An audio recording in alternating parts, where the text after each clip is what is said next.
Warning, Prospect Watch is not your average hockey podcast, and that's okay with us. Our goal is to introduce you to stars in the making from all over the world.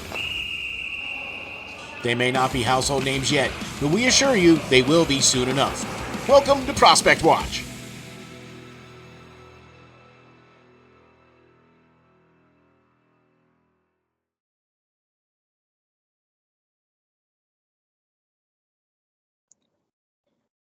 Ladies and gentlemen, welcome to the next episode of Prospect Watch with your host, Lance Green.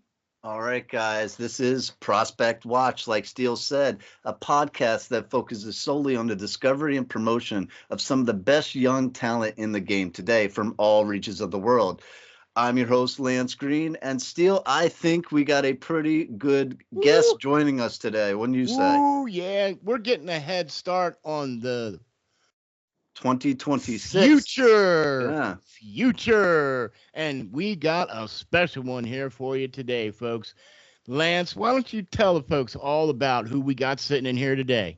All right, so today we have none other than the USHL's rookie sensation, Tynan Lawrence from the Muskegon Lumberjacks. Tynan, how are you? And thank you so much for joining us today. I'm good. Thank you for having me. Yes, sir.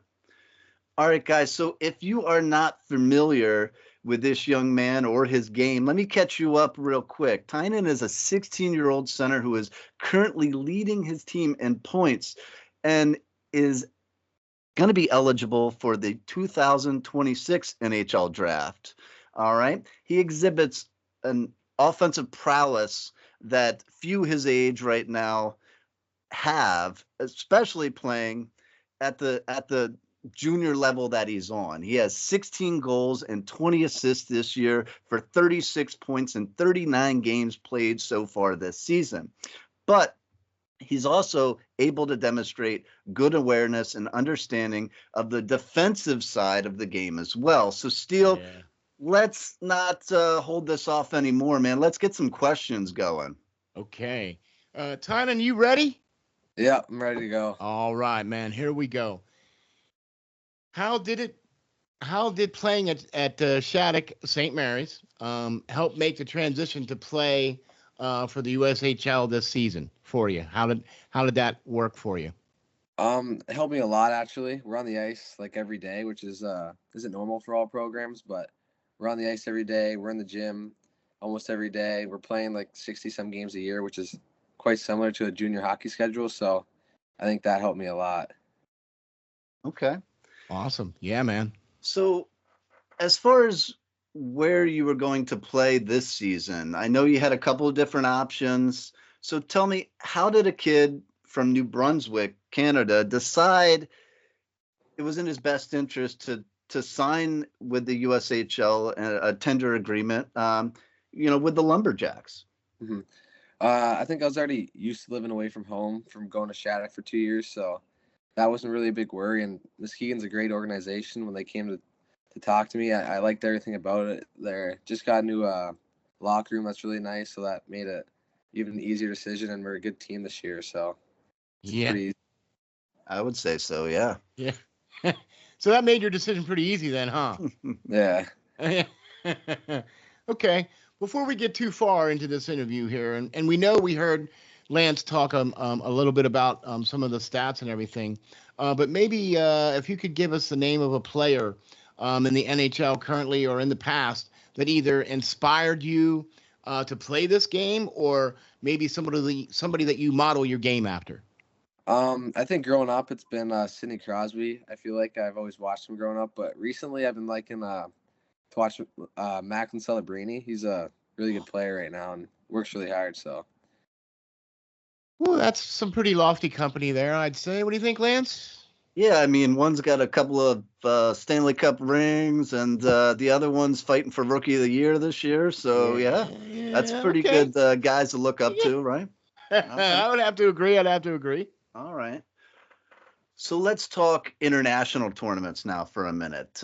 Tell us, what was it like to get to play for your home country in the Youth Olympic Games? And I think that was in Korea. Yeah. And the U17 World Hockey Challenge. South Korea was really fun. It was a good experience. I'd never been to Asia before, so just that whole thing. Right. You live in the Olympic Village, playing against Sweden and all those teams like Finland. I think we played U.S. So that was a good experience, and I think it made it a little easier for us at U17 because we had a lot of returners on that team, and I felt like after we lost in Korea, we had to win U17s, and we did our job. All right. For sure, man, for sure. And those were some really really good games to, I mean, to get your feet wet in the international stage. You know what I mean? So, what do you feel is your strongest attribute right now, and maybe perhaps one that you maybe need to work on? I think my strongest attribute is my speed. I'm good in transition. Like I feel like I'm a quick, fast player that likes to can go up and down the ice pretty quickly. What I like to work on, I always work on my shot. I feel like that's like something you can always perfect, and like you're never as good as you think you are when you shot, and you can always do better with it. There you go. All right. Are you doing the Sidney Crosby, and are you denting up a dryer somewhere? No, we got nets at the rink. Okay, all right. Yeah. That's So good. you're just denting up goalies then, right? Yeah. Sorry, Lance. It's expected. Yeah, I know. All right. So upon joining the Lumberjacks, was there any player that you seemed to have like an instant chemistry with, or kind of, one that might have took you under their wing and kind of showed you around the place? Not really. I feel like when I came here, I didn't really know anyone. Like everyone was pretty new, but our whole team, like we have a good environment in the dressing room, so I'm pretty close with a lot of guys. They're very welcoming, and it was easy to fit in here. Okay. You kind of felt it was a pretty easy transition then to come in, right? Yeah. Okay. So now, in a lifetime, a long time ago, I used to be a professional chef, and I like to ask, what is your one meal from back home that maybe your dad and mom made that you really miss? And what is one meal that maybe, say, your billet family makes for you that you find yourself asking for over and over? My billet family, they make good salmon here. I don't know why. Just salmon and rice recently. I've been liking it a lot. Okay. Yeah. And then back home, my mom makes these like protein pancakes, which is like pancakes, but they're like healthier for you. So Ooh. I've been like, I like those when I go home. So, like, what's in those pancakes? Like, It's what do you just mean like by healthier for you? Like, is it it's like whey protein or something? normal pancake mix, and then just like it comes with like protein powder inside of it already. Oh, Yeah. That's a heck of a way to, get a jump on the day and head to the rink. Mhm. Yeah. Yeah. All I right. mean, talk about carb and protein up all in one shot. All There right. you go. There you go. All right. All right. So I read back in August that you committed to playing for the recent Beanpot champions, Boston University. Can you tell us how you came to settle on them over all the other teams that were out there? I toured there, or I visited there. Their rink. I mean, it's a great facility. Like their whole rink, it's a great atmosphere. Like you're right in Boston. Like you got a lot of things to do just outside hockey, but they have a great hockey program. Their coach is really good. They have a coach, Jay Pandolfo. He was a player coach, so he's been there and like done that, so he knows he's experienced. And I feel like that helps a lot picking there, and they just have great players coming through it. For sure. Boy, that's the boy. I'm pretty close on that. Yeah, for sure. They got a lot of good players coming out of that one. And man, I'll tell you what. In fact, it's kind of funny that because I was just watching the championship, the Beanpot there, and it's a very prestigious award that they get to have there, and hopefully we'll get to see you playing in that real soon. You know what I mean? Mm-hmm. Right. So now my last question for you, Tynan. If you weren't playing hockey, what other sport would you be playing? Growing up, I'd say soccer, but recently I've been golfing a lot last couple of summers. So if I'm not playing hockey, I've been on the course. Okay. So what kind of clubs are you swinging? I'm not. I think Sim 2s right now. Okay. Sim 2 Maxes, yeah. Yeah, I there like you go. them. Okay. And do you carry a handicap, or do you just go out there? And No, I do. My handicap's around 7 or 8. It's pretty good. yeah, I'll say That's not bad. Yeah. that's pretty good, man.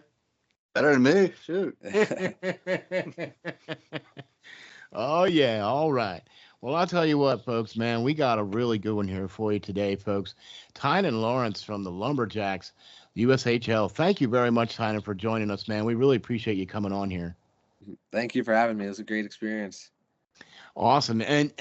And I'll tell you what, man, we can't wait to see what happens for you in the future. We see nothing but good things for you. That was one of the reasons why we wanted to have you on the show here, because that's exactly what we do. We like to find those gems out there and bring the attention to the folks out there, to let them know that there's a good player right here, man, and you need to be paying attention. So thank you very much for jumping on here. And big props and thanks to the PR folks up there at the Lumberjacks for getting us all set up, man. Really appreciate all the hard work that you guys did. Really appreciate that. Thank you very much. Lance, thank you for all you do, man. Really appreciate that. Yes, sir. Yes, sir. Another one in the books, and I think it was a good one. I do agree. We got a great, talented Tynan Lawrence from the Muskegon Lumberjacks in the United States Hockey League. I'm your co-host, Ron SteelFlyers, and this has been Prospect Watch, and we will catch you all on the next one.